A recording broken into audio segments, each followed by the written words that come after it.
Kom ons open saam in gebed en sluit gaan ons oor. Heer, ons dank U dat ons vandag saam kan wees in U wonderlike teenwoordigheid. Dankie dat U 'n God is wat na mense soek. Mense, soos wat ons nou sal hoor, die Samaritaanse vrou, 'n mens soos ons, gebroke en dalk nie perfek nie.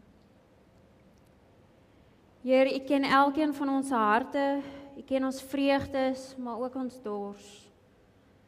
Die dinge waarna ons soek, die vrae waarmee ons leef, die leemtes wat ons soms probeer vul met soveel ander dinge. Ons bid dat U deur U woord vandag met ons sal praat, dat U ons harte sal oopmaak om te hoor wat U vir ons wil sê. Help ons om te ontdek dat U alleen die lewende water gee, wat werklik lewe bring. Lei ons deur die Gees, sodat ons nie net die woord hoor nie, maar ook verander sal word deur U genade. Ons bid dit alleenlik in die naam van U, Jesus Christus. Amen. Soos wat julle nou al kon hoor, is vandag se tema Jesus en die Samaritaanse vrou. Jesus wat eintlik dors gehad het. En dors wat hy dan ook bewus gemaak het van in die mense rondom hom. En ek dink daar's min ervarings wat so universeel is soos dors. Ons almal word dors. Ek was vanoggend dors toe ek opstaan. Dors is iets wat elkeen van ons elke dag ervaar, so eenvoudig, so klein, maar so algemeen en tog so deel van ons lewens. As jy ooit regtig dors was, sal jy weet daar's niks anders wat jy kan doen aan dors as om water te drink nie. En in die oomblik wanneer jy dors is, al wat jy kan sê is ek het water nodig. En ek weet nie van julle nie, soms is daar so 'n bietjie van 'n spesiale tipe dors. As jy dalk in jou bed lê in die aande, wanneer jy eintlik nie wil opstaan nie, maar jy weet, jy het nou water nodig. Gaan ek nou aandurf om my slaap en my rustigheid te steur om op te staan en hierdie glas water te gaan kry, of ja, gaan ek dit nou maar eers los en dan rustig gaan slaap en dan maar môreoggend kyk of ek nog steeds dors is. Ja, dan moet jy nou 'n besluit maak. Gaan ek nou opstaan, of gaan ek dit nou maar net los? Maar dors kry so 'n mens se aandag. Dit hou jou wakker, dit vra van jou om dalk aksie te neem, om op te staan, vir jou glasie water te gaan gooi, en dan iets te drink. En in Johannes 4 kom daai beeld baie sterk na vore. So kom ek lees gou eers vir ons uit Johannes 4. Toe Jesus verneem dat die Fariseërs gehoor het, hy werf en doop meer disippels as Johannes, hoewel Jesus self nie gedoop het nie, maar sy disippels, het hy Judea verlaat en weer na Galilea vertrek. Hy moes egter deur Samaria gaan. En hy kom toe by 'n dorp in Samaria met die naam Sigar, naby die stuk grond wat Jakob aan sy seun Josef gegee het. Dit is waar die fontein van Jakob was. En uitgeput van die rus het Jesus net daar by die fontein gaan sit. En dit was ongeveer die 6de uur. Daar kom toe 'n vrou uit Samaria om water te skep en Jesus sê vir haar, "Gee vir my water om te drink." Sy disippels was reeds weg dorp toe om kos te koop.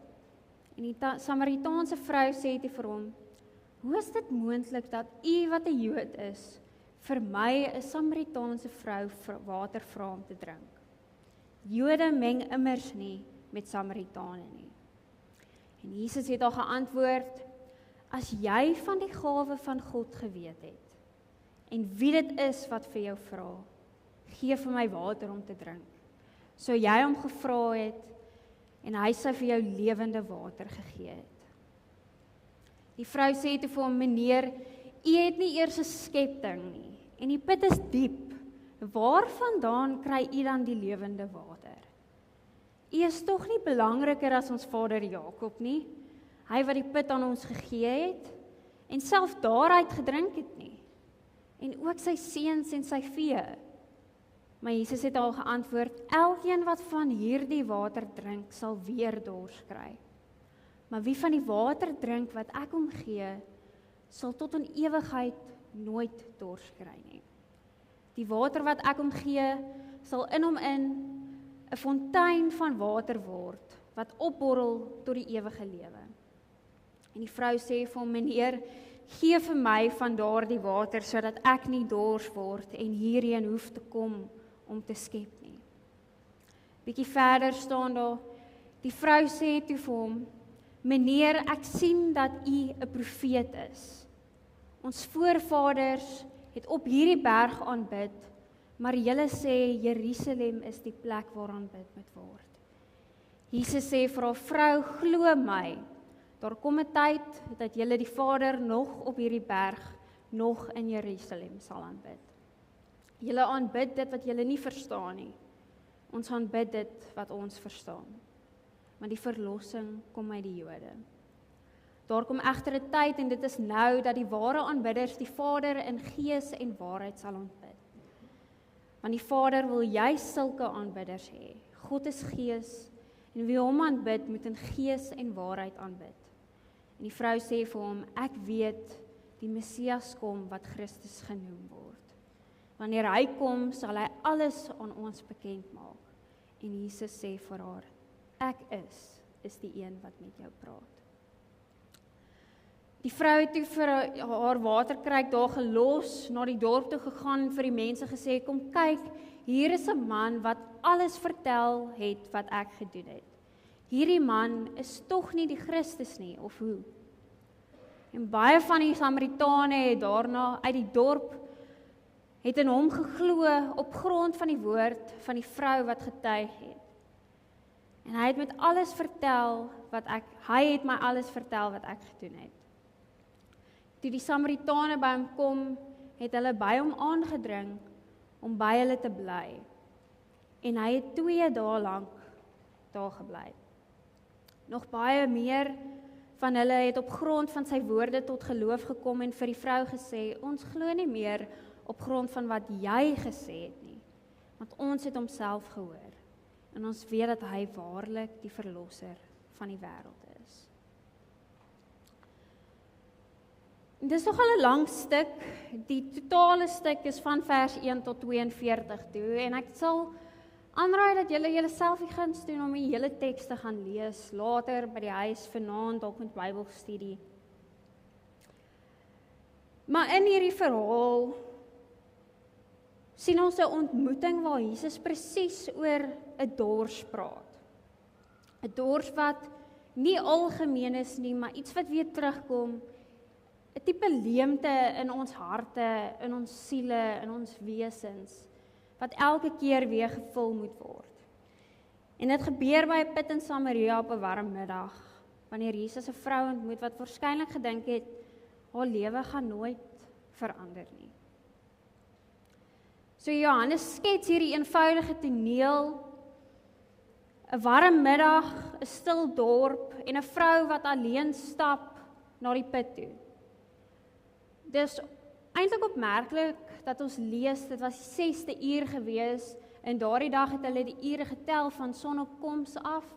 So dit was eintlik omtrent die 12 uur die middag vir ons, die warmste tyd van die dag. En die gebaar was eintlik dat, die gewoonte was eintlik dat, wanneer ons iemand, vrouens, water gaan skep by die put, dat dit vroegoggend of laat aand gedoen word. Spesifiek omdat dit nog koel is, en hierdie was 'n gesamentlike gewoonte, iets wat al die vrouens in die dorp saam kom doen het. Maar hierdie vrou, hierdie Samaritaanse vrou, ons ken nie eers haar naam nie, ons weet nie eintlik wie sy is, behalwe dat sy 'n Samaritaan was, nie? En verder sien ons net dat sy nie perfek is nie. Sy kom alleen in die hitte en die stilte van die middag. En baie Bybelkenners sê hierdie was natuurlik opsetlik gedoen. Sy het heel waarskynlik dit aspres gedoen en as ons verder lees dan sien ons ook sy doen dit juis aspres. Sy wou nie by die ander mense gewees het nie. Sy het nie gevoel dat sy inpas nie. Sy het geglo sy is te sondig. Die mense beoordeel haar te veel. En sy is nie waardig om saam met die groep te gaan water skep nie. Haar lewe is te ingewikkeld, haar verhoudings is te gebroke. En dit lyk asof sy dan eerder die stiltyd kies wanneer niemand anders daar is nie. En dan, ongelukkig vir haar, maar eintlik gelukkig, sit Jesus dan ook daar by die put. En hy vra vir haar, sal jy vir my 'n bietjie water gee? Hy's moeg van sy reis, hy's dors. Sy disippels het nou net in die dorp ingegaan om kos te gaan haal na die lang dag se reis van Galilea af, nou deur Samaria, na Galilea. En hy sê vir haar, gee my water om te drink. En op daai oomblik gebeur iets wat eintlik baie ongewoon was. Sy vra dan ook vir hom, hoe kan jy as Jood vir my vra vir 'n bietjie water, 'n Samaritaanse vrou? Jesus, 'n Joodse man, praat met 'n Samaritaan en in daardie tyd, ek dink baie van julle ken hierdie verhaal en weet dalk van Samaritane dat die Jode en die Samaritane heel mekaar vermy het. Tot op so 'n punt dat 'n Jood geglo het hy mag nie eers aan 'n Samaritaanse skaduwee raak nie, want anders moet hy 'n offergawe in die tempel gaan bring en homself wit was van hierdie sondige Samaritaanse skaduwee waarna hy nou net geraak het. Ek ken iemand wat vir 'n ruk in Appington gewerk het en dit is bitterlik warm, bitterlik droog daai kant. En ongelukkig vir hom was dit nou nie die beste ervaring nie en hy sê hy haat Appington. Haat is 'n sterk woord, maar nie sterk genoeg vir wat hy voel nie, maar hy haat Appington so erg dat as hy Namibië moet ry, hy Johannesburg om Namibië toe sal ry. Hy sal die ekstra 2000 km ry net om Appington te mis. En daai ekstra 2000 km verteenwoordig eintlik die grootheid van hierdie haat, hierdie tipe skeiding wat die Samaritane en die Jode met mekaar gehad het, maar Jesus ignoreer dit heeltemal. Hy maak nie eers 'n klein bietjie van 'n boei nie. Hy sê bloot net vir haar, gee vir my 'n bietjie water om te drink. Hy begin die gesprek en miskien is daar ook klaar 'n bietjie van 'n waarheid wat daar lê. Jesus is nie bang om mense te ontmoet waar hulle is nie. Hy ontmoet mense juis daar waar jy dalk ongemaklik of verwyderd of apart afgesonder sou voel. Mense wat ander mense wil vermy, mense wat in skuld leef, mense wat voel hulle pas nie of hulle storie is te ingewikkeld vir God. En ons almal ken eintlik daai gevoel. Ons almal voel eintlik dalk soms dat ek is te gevlek, ek is te gebreek, ek is te broos, ek is nie goed genoeg om in hierdie teenwoordigheid van God, van Jesus, van die Gees te wees nie. Maar iets binne in ons moet dan vervul word. Ons voel iets is kort. Ons is nie perfek nie, imperfect, soos die Engelse woord sal sê. Wat dan eintlik wil sê, daar's 'n leemte, iets wat nog moet bykom om jou perfek te maak. En dan kom ons by die volgende punt uit, die dors van die hart. Soos wat hulle praat, bring Jesus dan die gesprek by water, en hy sê dan vir die vrou, jong, as jy geweet het wie vir jou vra om water te gee, sou jy eintlik enige tyd alles gelos het, water geskep het en dit net gegee het. Nie net dit nie, maar jy sou ook gevra het vir lewende water.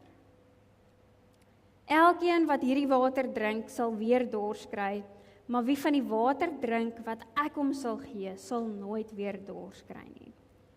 Met ander woorde, uit die put van hierdie water waarvan Jesus nou praat, ewe skielik, en dalk bietjie verwarrend vir die vrou wat nou net vir iemand gevra het, maar ek kan nie eintlik vir jou water gee nie, jy het nie eers 'n skepting nie, ek weet nie wie jy is nie, jy's 'n Jood, nog boonop dit. Maar Jesus bied dan hierdie water aan, en hierdie water uit die put kan ons liggaam se dors les. Die water waarvan sy dink, les die liggaamlike dors. Maar daar is eintlik 'n ander tipe dors wat binne in ons dan ook lê. Hierdie nie perfektheid nie. Hierdie leemte, hierdie stukkie wat ons soek om dalk nog perfek te word. En dis juis wat Jesus dan vir haar aanbied. Hy sê vir haar, wanneer jy van hierdie lewende water drink, sal jy nooit weer dors word nie. En baie uitdruklik sê dat sy dan vir hom, jong, as ek van daai water kan kry, gee asseblief dit vir my, want dan hoef ek nooit weer na hierdie put toe te kom nie. Dan hoef ek nooit weer deur hierdie skaamte routine te gaan nie. Dan hoef ek nooit weer bewus te wees van die feit dat ek gevlek is, dat ek nie goed genoeg is nie, dat ek nie saam met die stroom wil gaan of wil leef nie. Dat ek net gevul is met hierdie water, dat ek nooit weer dors sal wees nie. En baie keer daai tipe dors wil ons ook aanvul, maar ons vul dit nie noodwendig met die lewende water wat Jesus ons gee nie. Ons vul dit met ons alledaagse lewe, ons vul dit met besig word, sodat jy jou aandag aftrek van die dors. As jy dalk regtig dors is, gaan eet jy eerder 'n sweetie of jy eet eerder 'n broodjie, want dit is lekkerder as om nou plain water te gaan drink. In die lewe probeer ons daai leemtes van ons vul met sukses of erkenning, met geld, met besittings, met verhoudings, om te kan sê, ek het hierdie vol lewe, ek is vol genoeg. Selfs soos wat ek gesê het, net om besig te bly. Net om te sê, kyk my checklysie, kyk wat ek alles afgetik het, en as ek besig bly, as ek besig is, as ek my checklysies aftik, dan is ek vol. Dan is ek genoeg. Maar binne ons, baie mense ontdek dan iets vreemd. Ons ontdek dan dat dit dors nooit ons les nie. Elke keer gaan jy net nog iets op jou checklysie wil sit. Elke keer gaan jy nog verhoudings moet bou. Elke keer gaan jy nog meer sukses, nog meer erkenning, nog smag en wil soek om daai leemte te vul. Ons besef nie dat dit nie genoeg is nie. Dit is amper soos om sout water te drink, eerder as om water te drink. Jy's dalk in die middel van die see op 'n bootjie alleen, jy's verskriklik dors, en wat jy dan doen is jy drink nou maar net van die water wat oral rondom jou is, sonder om te besef dat hierdie soutwater jou meer dors maak, as wat dit enigstens jou dors les. Dit lyk soos water, maar dit help nie. En Jesus sê dan, daar's net een bron, wat regtig die dors van die hart sal les. En hy praat dan van die lewende water. En die Bybel beteken lewende water, nie net vars water nie, maar lewende water is water wat beweeg. Dis nie stilstaande water nie. Vandag ken ons bewegende water ook dalk hierso by die see, met die storms en die branders. Dis lewend, dit beweeg. Ons weet van die getye, dis amper asof hierdie oseaan 'n wese op sy eie is. Waar stilstaande water teenoor, moet ons eintlik uitlos. Dis waar ons weer die muskiete broei, die siektes broei en al die insekte by leef, en stilstaande water is eintlik die gevaarlike een is, wat vreemd is, want ons kan dit sien. Ons sien hierdie water, stilstaande water, en dit lyk goed. Dit lyk mooi. Jy sien jouself daarin, jou spieelbeeld. Maar eintlik is dit so giftig, gevaarlik.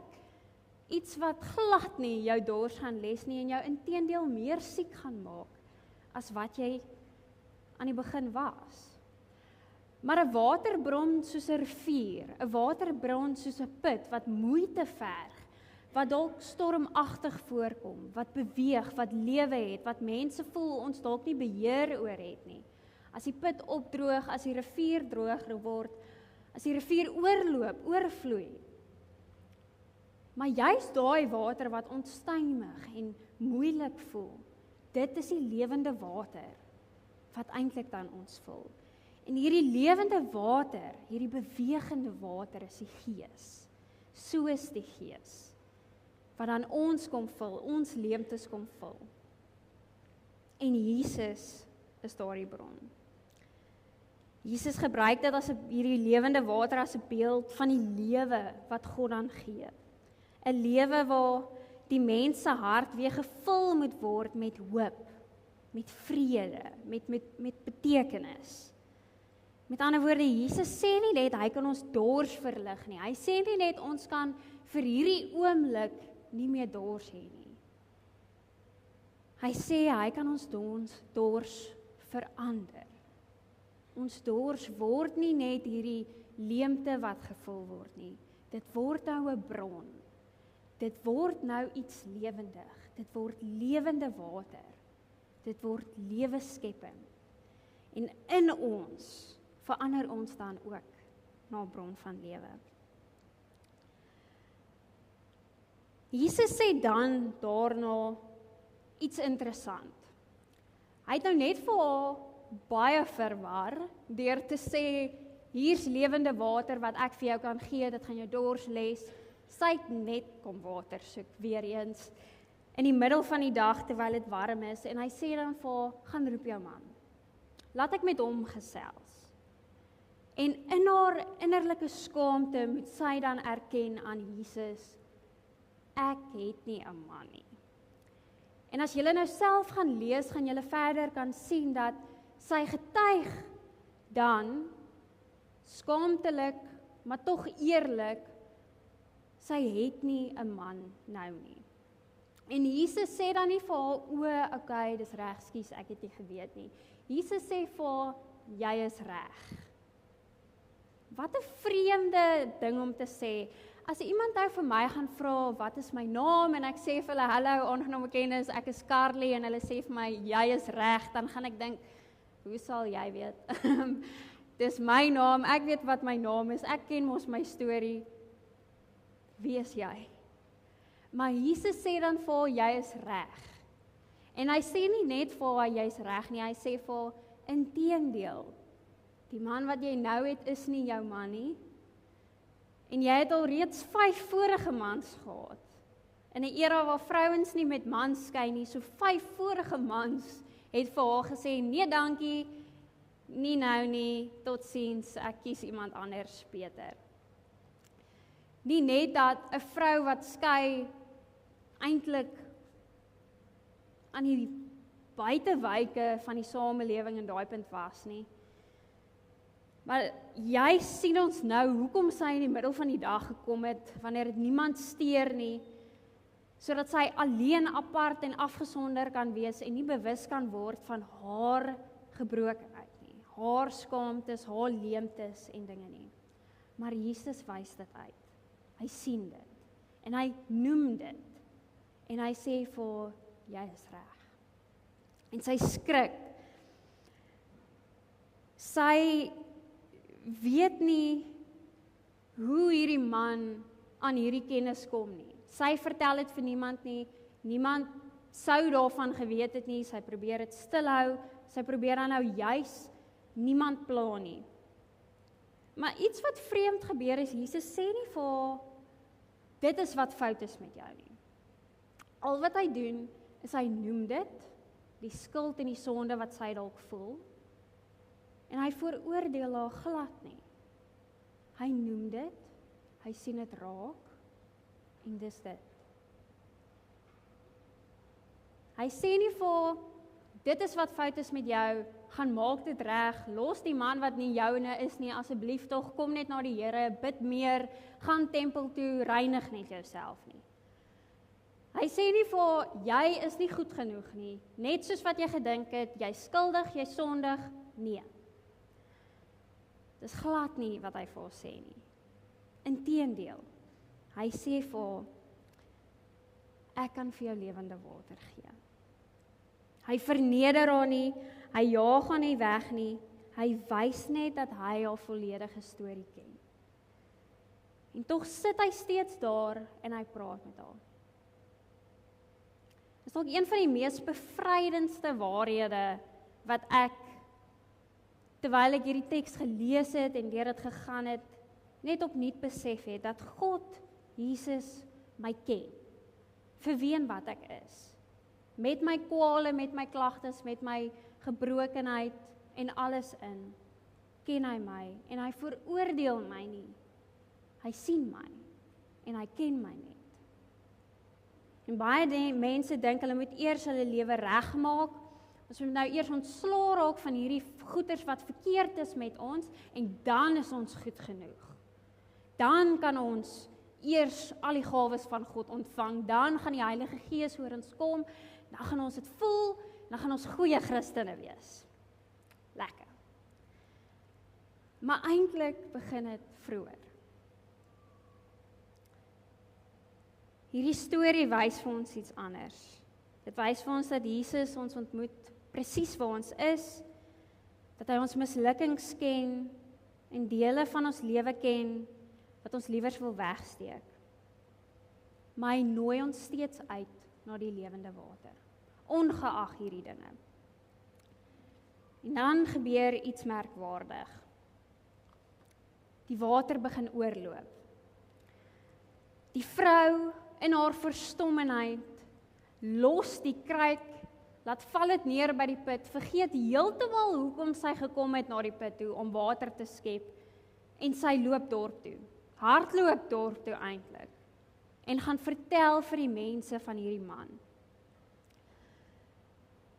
Dis amper asof jy nou net winkel toe gegaan het en jy het jou lysie van die goedjies wat jy wil koop by die winkel en as jy by die huis kom, daar vergeet jy die brood. Daar vergeet jy die hele punt, daar mis jy die hele punt van jou uitstappie. Maar erger as dit, dalk gaan jy winkel toe en ewe skielik is jy in gesprek met iemand en voor jy weet eindig jy op by die pel se huis en daar braai julle en julle te lekker aand. Jy was net op pad winkel toe. En hier ewe skielik gebeur iets en dit trek jou aandag af en dit vat jou ergens anders heen. En dis presies wat Jesus dan in hierdie oomblik met die vrou kom doen. Sy los alles waarvoor sy gekom het. Sy mis haar hele punt. En sy hardloop terug dorp toe en sy sê vir die mense, kom kyk. Kom kyk na hierdie een wat vir my alles vertel het van myself, wat my ken. Kom kyk. Die tema vir hierdie jaar is eintlik in die gemeente evangelisasie en ons kan lag en eintlik sê hierdie is die kortste evangelisasie kursus nog ooit. Iemand wat gaan verkondig, die woord gaan verkondig, die enigste ding wat sy doen is sê, kom kyk. En dalk wanneer ons wil evangeliseer, goed voel, sulke tipe dinge, mense vertel van God, al wat ons hoef te doen is om te sê, kom kyk. En verbasend genoeg, is dit nie dan mense wat sê, nee dankie, dis 12 uur die middag, ek moet nou middagete eet nie. Dis dan nie mense wat sê, skies tog, wie's jy, vreemde vrou wat nou net hier in gehardloop gekom het nie. Dis nie mense wat dit wegstoot of wegstuur nie. Die mense gaan kyk. Dan kyk hulle. Hulle gaan na Jesus toe en hulle kom kyk na wat hierdie vrou van vertel het. Want hulle glo haar. Sy was so oortuigend gewees, dat hulle geweet het, dit wat sy sê, moes waar wees. En hulle moes net vir hulle self gaan kyk. En laterhand erken hulle dan self, maar hulle glo nie meer, omdat die vrou hulle gestuur het nie. Hulle glo nie meer net omdat sy dit gesê het nie. Hulle glo nou, omdat hulle dit self gehoor het. Hulle glo, omdat hulle self die lewende water ervaar het. Omdat dit reeds binne in hulle is, omdat hulle nou ook 'n lewende bron geword het. Sy sê nie vir hulle, kom kyk julle, ek het julle ticket na die hemel toe nie. Sy sê nie vir hulle, ek het al julle antwoorde nie. Sy sê net, kom kyk. En daar's baie mense wat uit die dorp uitgekom het. Regtig baie mense. En skielik word sy 'n getuie. Iemand wat op die buitewyke van die samelewing was, iemand wat verwerp was, iemand wat eintlik glad nie deel wou wees van die gemeenskap nie, word 'n kerngetuie. En dis presies eintlik wat met ons gebeur. Jesus sien ons, hy ken ons, hy weet wie ons is, en hy weet die lewende water is in ons. Iets van die lewende water wat vir my baie belangrik is, ek het die naweek die voorreg gehad om by die Andrew Murray Spiritualiteitssentrum in Wellington te wees, op 'n werkswinkel, waar ons net weer bietjie gesels het en bietjie God ontdek het in die stiltes en in die natuur, en net in die wees rondom ons. En iets belangrik wat ek ook weer gevind het, is dat die Heilige Gees reeds in ons is. In hierdie water, in hierdie lewende water, en in hierdie getuienis, hierdie situasie, waar Jesus die lewende water vir die vrou gee, is daar nooit 'n oomblik waar hy amptelik opstaan en vir haar water gee nie. Daar's nooit 'n oomblik waar hy amptelik opstaan, die tree vat en haar vervul nie. Hy sê bloot net vir haar, as jy hierdie lewende water het, sal jy nooit weer dors nie. As jy daarvan weet, sal jy nooit weer dors nie. En so is die Gees is in ons, dis in elkeen van ons, of jy dit wil weet of nie. Al wat jy hoef te doen, is dit besef. Want as jy besef, die lewende bron is in jou, dan kan jy ook 'n bron van lewe wees. Dan stuur ons lewende water na die mense rondom ons. Dan word ons getuienis. En nes hierdie vrou, ongeag haar skuld, haar skandes en haar sondes, is die lewende water in haar ook. Die Gees is in haar. En Jesus sê dit vir haar. En dan voel sy dit. So hierdie vrou, sondig en skuldig, Samaritaan, sonder naam, sy word hierdie kerngetuie. En dit sê eintlik vir ons dan ook, dat ons hoef nie teoloog te wees nie. Julle hoef nie, soos ek, 7 jaar te gaan studeer nie. Julle hoef nie een of ander persoon op die kerkraad te wees, of ek hoef nie al hierdie brownie points af te tik nie.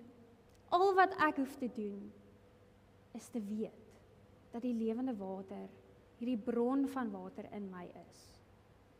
En ek moet dit laat oorloop. Ek moet dit laat oorloop en vir mense sê, kom kyk. Kom kyk wat aangaan. Want hierdie borrelende Gees, hierdie borrelende water, dis in my, en ek kan nie help, ek kan nie anders help, as om vir mense te kom sê, kom kyk nie. Kom kyk wat Jesus in my lewe gedoen het nie. So hierdie storie begin met dors, 'n dors vrou, 'n dors Jesus, 'n moeg Jesus, 'n moeg mens. En ewe skielik verander dit. Dit eindig met 'n hele dorp wat lewende water ontdek. 'n hele dorp wat ontdek hulle is gevul met die Gees. 'n hele dorp wat opnuut glo. En dit laat ons dalk met 'n paar vrae. Dit vra ons dalk, waar probeer ons vandag ons eie dorsles? Waar soek ons lewe en betekenis en waarde, vrede? En hoor ons nog Jesus se uitnodiging wat vir ons sê, wie van die water drink wat ek gee, sal nooit weer dors kry nie. Die wonderlike waarheid van die evangelie is dat Jesus steeds vandag ons elkeen so uitnooi. Die wonderlike ervaring van die lydenstyd waar ons nou onsself bevind, is ook dat ons weet wat kom. Ons is besig om bietjie te besin, bietjie te dink oor Jesus, sy lewe, sy werke, alles wat hy gedoen het, waarvan hy mense bewus gemaak het. Waar hy op die ou end hulle ook dan na die kruis toe gelei het. Waar hy reeds vir hulle sonde gesterf het dan, reeds vir ons sondes gesterf het, en ons verlos het. So vandag is die waarheid dat die Gees is in ons. Jesus het ons reeds verlos. Hy het reeds gekom. Al wat jy hoef te doen, is dit te ontvang. Om die lewende water dan te ontvang. Wanneer hy 'n mens se hart aanraak, kan daardie lewe, daardie mens, 'n bron van hoop verander word. En ek gaan nou nie elke keer noodwendig kom bys toe stap, 'n glas water gaan drink en die hele dorp terugbring nie. Maar as ek weet, ek lewe in die Gees, as ek weet die Gees is in my, verander dit hoe ek leef. Soos wat ek met die kindermoment ook gesê het, wanneer die lewende water in my is en die lewe druk my so bietjie. Wanneer ek dalk druk op myself sit, wanneer lewe net gebeur, dan kom die Gees uit. Dit straal uit ons uit. Die lewende water loop oor. En hopelik is dit wat uitkom, die gawes. Vriendelikheid, barmhartigheid, nederigheid, liefde, geduld. Mag ons dan ook vandag mense wees wat by Jesus kom drink en dan saam met daardie vrou kan sê, kom kyk na die een wat my lewe verander het. Amen. Kom ons bid saam. Here Jesus, dankie dat U die bron van lewende water is. Dankie dat U na mense toe kom, selfs na die wat voel hulle is nie goed genoeg nie, of te ver van U af, of te sondig. Here, baie keer probeer ons dors les met dinge wat nie werklik lewe gee nie, so leer ons om weer na U toe te kom, om by U te drink en om in U vervulling en lewe te vind. Here, help ons om ook, soos die vrou by die put, nie stil te bly oor wat U in ons lewens doen nie. Geef vir ons die moed om met ander te deel van die hoop en die lewe wat in ons gevind is. Wat U in ons vind en wat ons het. Mag ons leef as mense wat uit genade en U lewende water leef. En ons vertrou ons lewens aan U toe. Amen.